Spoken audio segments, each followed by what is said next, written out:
वही थी स्थिति, वही चले गए, बाद में उनका ही हमला किया।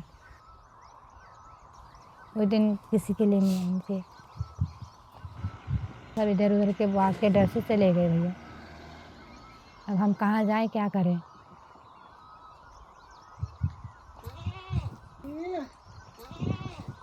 पहाड़ों में जिंदगी अक्सर शांत नजर आती है, मगर यहाँ गांव और जंगल अलग अलग नहीं होते, इसलिए यहाँ तेंदुए से टकराव कोई नई बात नहीं है। अक्सर लोग बच जाते हैं, लेकिन कभी कभी एक हमला पूरे परिवार से उसका सब कुछ छीन लेता है। कुछ ही महीने पहले उषा देवी ने अपने पति को ऐसे ही एक हमले में खो दिया था। अंधेरा ही हो रखा था, ठंडी का टाइम था, कौन आने वाला ठहरा, सुबह ही उठने वाले नहीं ठहरे, हमें उठने वाले ठहरे। सुबह पानी खोलने के लिए जाते थे, वो चौकीदार थे, 6 बजे फ्रेश होके चले जाते थे वो। तब वो नहीं आए करके, तब मैंने देखा, चाय लेके गई कमरे में, तब वो नीम थे वहाँ वहीं से नहीं आए थे वो, लेटिंग से वहीं वो कर दिया था हमको नीचे खेत में। कुछ नहीं पता, सब बुढ़िया में कुछ नहीं था, पूरे खून से, पूरा खून ही खून थे, पूरे भीगे थे।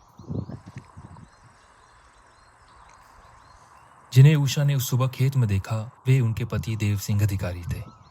रोज की तरह देव घर से निकले, मगर उस दिन वे नहीं लौटे।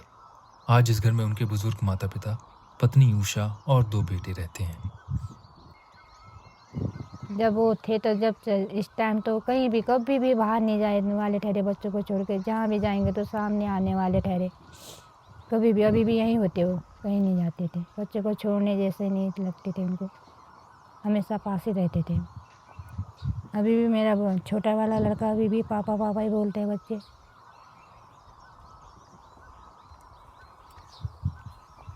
उषा के परिवार पर तेंदुए का ये दूसरा हमला था।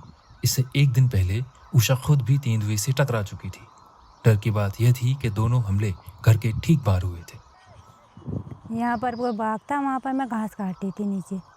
जब 2 महिला आई थी, उन्होंने तब कहा तो बाग कर यहाँ पर इतना बड़ा हो रखा था बाग, वहाँ से नीचे गया, वहाँ पेड़ तक, वहाँ से फिर वो मैंने भगाया तो यहाँ तक आई मैं, यहाँ तक मेरे पीछे आया नीचे से। यहाँ से फिर मैंने पत्थर पकड़ा तो सीधे नीचे को गया था, वहाँ नीचे चले गया था वो झाड़ी में बाघ। पहले दिन, एक दिन पहले फिर इतनी थोड़ी देर में मेरे हस्बैंड आए थे, फिर इधर उधर सबको इन्होंने हल्ला किया कि बाघ आ रखा है करके, गांव वालों को सबको सूचना दी थी।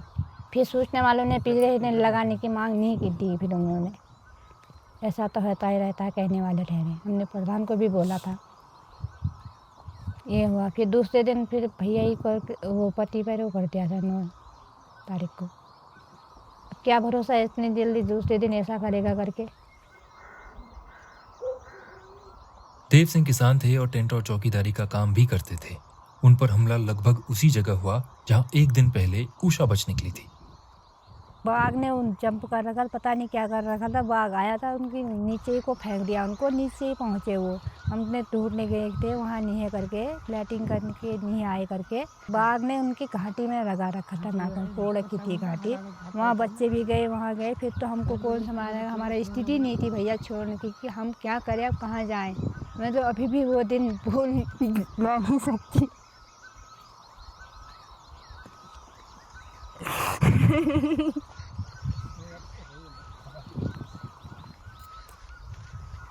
फिर हमको मालूम नहीं है भैया हम क्या करें करके, हमको कोई संभालने वाला नहीं था। इधर उधर गांव में सब जगह हल्ला हो गया था, तब आए बच्चे इधर से उधर, बस भैया। अब क्या करें भैया, हम चाहें तो कहाँ जाएं। यहाँ तो हम घास काट के गाय पाल के गुजारा कर लेंगे हम, नहीं तो जाएं भी तो कहाँ जाएं। बूढ़े सास ससुर हैं, उनको कहाँ छोड़ूंगे, क्या करूँगे, छोटे बच्चे हैं। उस दिन के बाद ये घर पहले जैसा नहीं रहा और आज उषा की सबसे बड़ी फिक्र उनके बच्चे हैं। उस दिन से तो हम अंदर ही हैं भैया, बाहर को नहीं आ रहे हैं, डर से ही नहीं आ रहे हैं। 5, 6, 7, 8 बजे हम खा ले रहे हैं, फिर बाहर ही नहीं आ रहे, हम अंदर ही रहते हैं। सुबह उठते हैं 6 बजे, पहले तक तो हम 4, 5 बजे उठते थे, अब 6 बजे उठ रहे हैं डर से, इतना डर गए हम। फिर उसके बाद तो यहाँ किसी को वो कह नाखून लगाया उसने। हाँ, यहाँ बहुत नुकसान किया है गाँव में। आज तेंदुए का डर एक परिवार तक सीमित नहीं है। घटना के बाद ज्यादातर लोग यहाँ से चले गए हैं और आज यहाँ सिर्फ उषा का परिवार रहता है।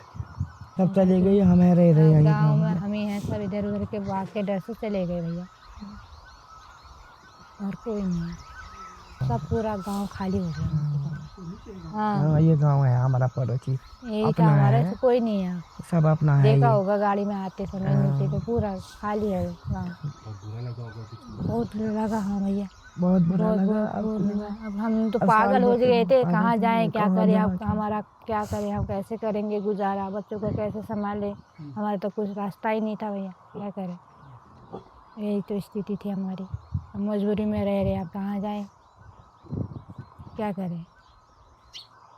इस हादसे का असर दोनों बच्चों पर साफ नजर आता है। दोनों 10वीं क्लास में पढ़ते हैं और खतरे के बावजूद रोज करीब 10 किलोमीटर पैदल स्कूल आते जाते हैं। पहले तक इसके पापा लाते थे, अपने बच्चों को पहुंचाते थे, अब जब से वो गुजरे तो तब से ऐसा ही हो रखा है बच्चों का। बच्चे आगे करके खुशी होती है, अभी तक नहीं आए तो टेंशन नहीं ठहरे, पूरे रास्ते देखते रहते हैं। 2 बजे छोड़ रहे, 3 बजे आ जा रहे बच्चे पैदल ही।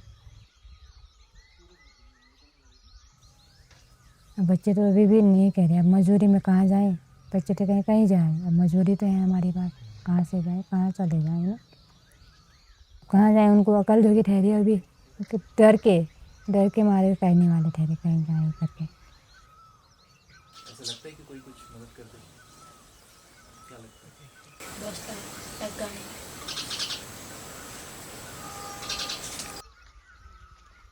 बच्चों का भी तो ऐसा ही है, स्कूल में कोई साथ हाथ है नहीं, 2 ही हैं बच्चे, बोर हो जाते हैं, दोनों तो ठहरे, साथ हाथ होता तो इधर उधर खेलते, मन बहलाता ना उनका भी।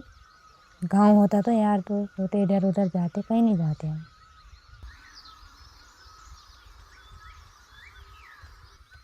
पहाड़ी इलाकों में तेंदुए से टकराव कोई नई बात नहीं है, मगर हाल के कुछ सालों में ऐसे हमले बढ़ गए हैं। वन अधिकारियों का कहना है कि लगातार बढ़ते शहरों की वजह से इंसान और तेंदुए पहले से ज़्यादा करीब आ गए हैं। उनके मुताबिक जहां उत्तराखंड में तेंदुए की संख्या बढ़ी है, उनके रहने की जगह सिमट गई है। जाहिर है लोगों में इस बढ़ते टकराव को लेकर डर है, मगर कुछ लोग इसे एक अलग नज़र से देखते हैं।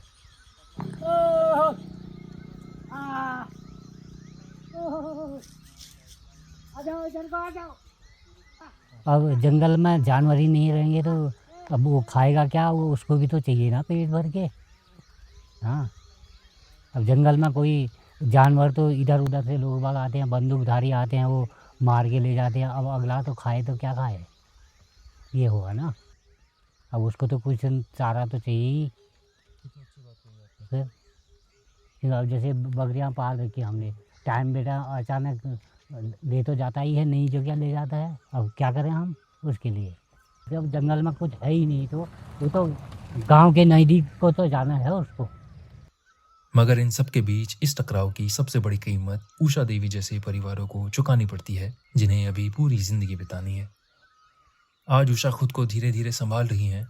देव सिंह के जाने के बाद घर और परिवार की जिम्मेदारी अब उनके कंधों पर है। अब आदत बनानी पड़ेगी हमको, आदत बनाने धीरे धीरे। अब डर के तो हम ऐसे ही कब तक डरेंगे, डरना है तो हमने यहीं रहना है, नहीं डरना है तो हमने यहीं रहना है। आज पढ़ लिख ले तो क्या पता आगे को कुछ बनते। 2 बच्चे आ गए, आगे को ये जो करे, इनके भरोसे में जीना है, इनके सहारा बनना है।